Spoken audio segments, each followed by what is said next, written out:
Alors aujourd'hui, les scandales de Ras le Scout. Ras le Scout, tu sais, c'est une association qui avait milité pour le contrôle technique. Et donc ils ont gagné, hein, et ils ont eu leur contrôle technique. Ils sont 3 associations, je te l'ai déjà dit, tout le monde se rue sur le Conseil d'État, tout le monde se rue sur ces gens-là, mais en fait, c'est ces assos-là qu'il va falloir démonter. Et en fait, il y a Ras le Scout, il y a Respire et Paris sans voiture. Et ces 3 associations-là, elles sont toutes en cheville les unes avec les autres, et elles sont partiales, évidemment, parce qu'elles touchent des subventions. Je t'en parle après dans le reste de la vidéo. Cette association de pourris a amené sur son site tout ce qu'avait dit la FFMC et a tout démonté gentiment, tous les argumentaires de la FFMC sur le contrôle technique moto. Autant te dire que c'est du grand n'importe quoi. Et moi maintenant, je vais faire le droit de réponse, tu vois. Je vais renvoyer du coup Ras le Scout dans les cordes et puis on va démonter point par point tout ce qu'ils ont amené sur ce sujet-là. Alors bizarrement, ces 3 associations, eh ben, ils apparaissent pas dans un truc de régulation qui s'appelle la Haute Autorité pour la transparence de la vie publique. Hein, donc tu vois là, c'est écrit là. Donc du coup, ça déjà, ça prouve que la moitié de ce qu'ils disent, c'est même pas contrôlé. Alors tu sais qu'une association, ça marche avec les adhésions. Alors les adhésions, alors je vais pas te dire de conneries, hein, j'ai mon petit papier. Et ben les adhésions, elles leur rapportent 970 €. D'accord? Voilà. Et il y a une société qui fait des vélos. Et cette société leur reverse 40 000 €. Je sais pas si tu vois l'intérêt, le conflit d'intérêt qu'il y a pour ces 3 assos-là. Parce qu'ils sont tous en cheville les 3. Hein.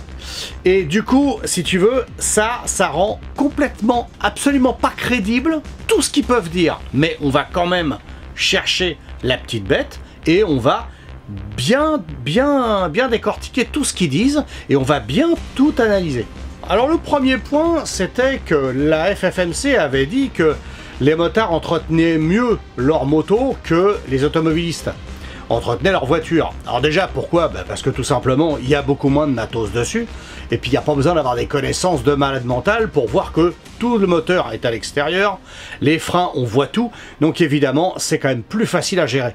Ça, c'est le premier argumentaire, le premier truc qu'ils ont commencé à démonter. Alors tu vois, à chaque fois on dit que j'invente, hein, je raconte des conneries, et ben la preuve que non, tu vois, là c'est en ligne. Donc tu vois, l'exemple, et ben c'est la Suisse, donc tout faux, c'est pas la France.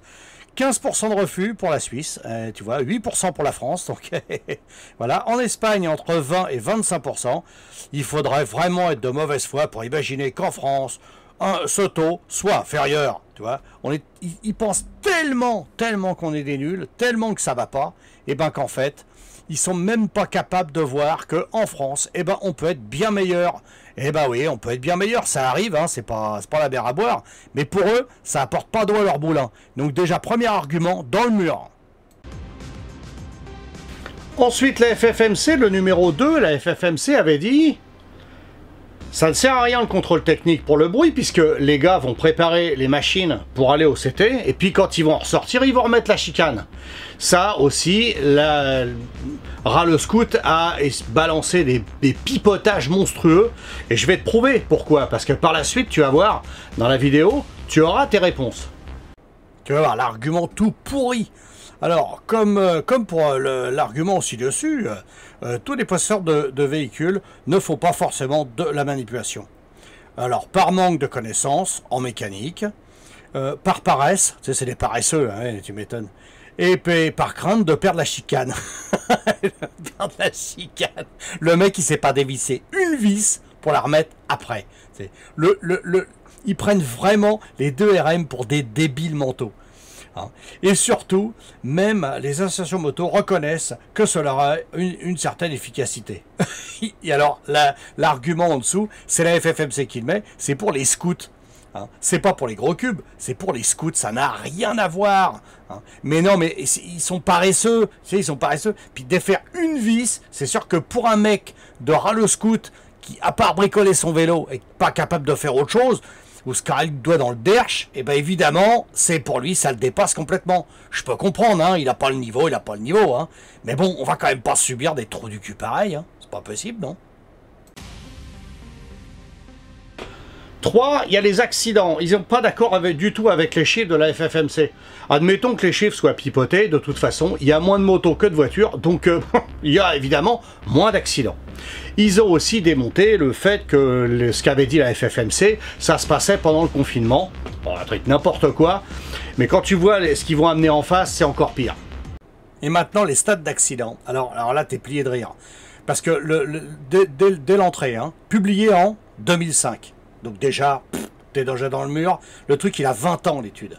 Alors maintenant, je peux te garantir qu'en 2024, hein, c'est pas du tout les mêmes motos qui tournent. Hein.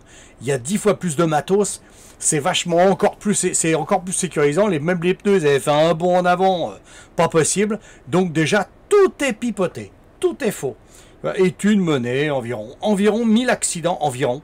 Et bien, c'est n'importe quoi. Donc en fait, si tu regardes bien le tableau, eh ben, ça rejoint la FFMC. Parfaitement. Nickel. Donc il n'y a vraiment rien à dire. Ils ont même pas d'arguments. Déjà, toujours pas d'arguments là. Hein. Moi, je suis honnête, hein, je regarde bien. Hein.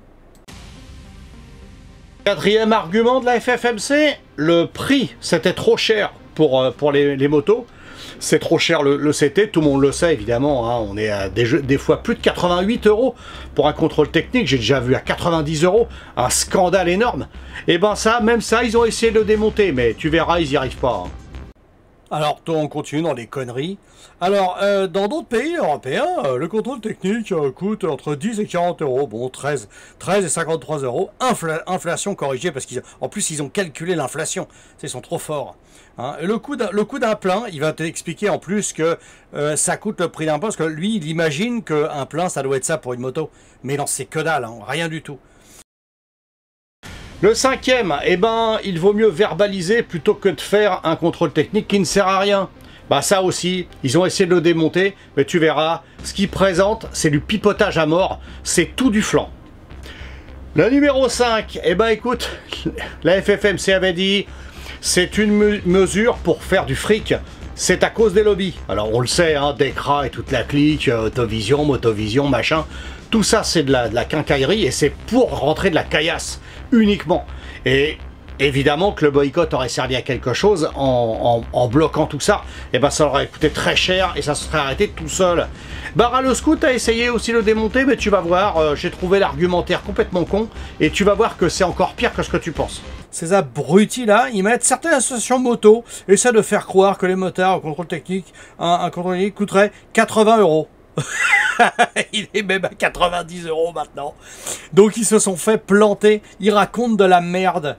Ce chiffre est invraisemblable, car il serait plus cher que le contrôle technique voiture. Oui, et pour cause, c'est pour ça qu'on gueule d'ailleurs.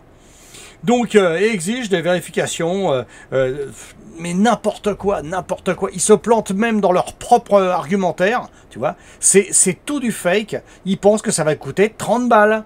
Et ils se fient au rapport Lebrun. Lebrun, personne ne l'a écouté. Hein. Il avait dit 30 balles, machin. Personne ne l'a écouté. Tout le monde en a rien à foutre. Puisque de toute façon, les prix sont totalement libres. Donc, Rallye Scoot, j'en ai ras les couilles de leur connerie. C'est n'importe quoi. À 90 balles le contrôle technique, c'est même pas la peine de le passer.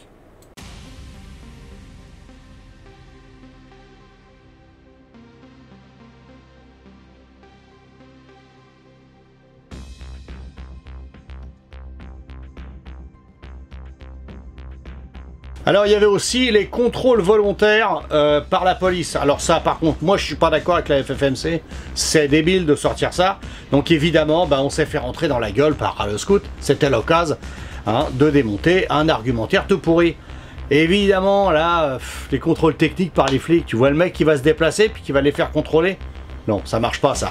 Donc ça par contre, c'est un peu fallacieux. C'est pareil, dans cette vidéo, tu vas voir les graphiques qu'ils mettent en avant. Alors tu peux aller sur leur site, hein, c'est en libre vue. Hein. Moi j'ai été juste sur le net, j'ai été chercher chez eux pour démonter tout ça. Et ben tu vas voir que même les graphiques, si tu fais clic droit sur Google, tu vas trouver que les graphiques ils existent que chez eux.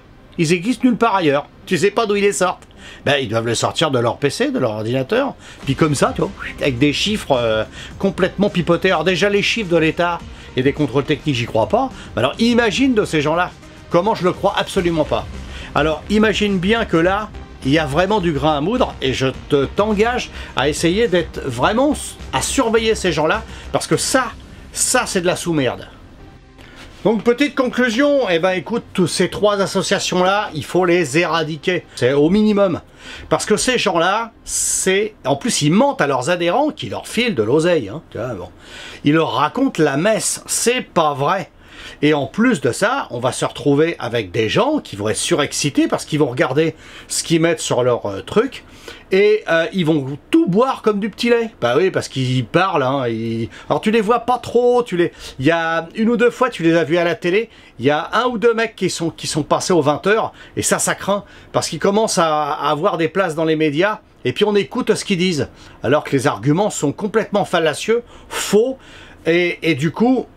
Là, tu as la preuve, avec ma vidéo, tu as la preuve que ces assos-là ne sont pas honnêtes. Et c'est ça le pourri de l'histoire, c'est que tout le monde va mentir. Moi, je te mens pas, tu le vois bien sur la vidéo comment ça a tourné, et tu vois bien que là, tout est faux.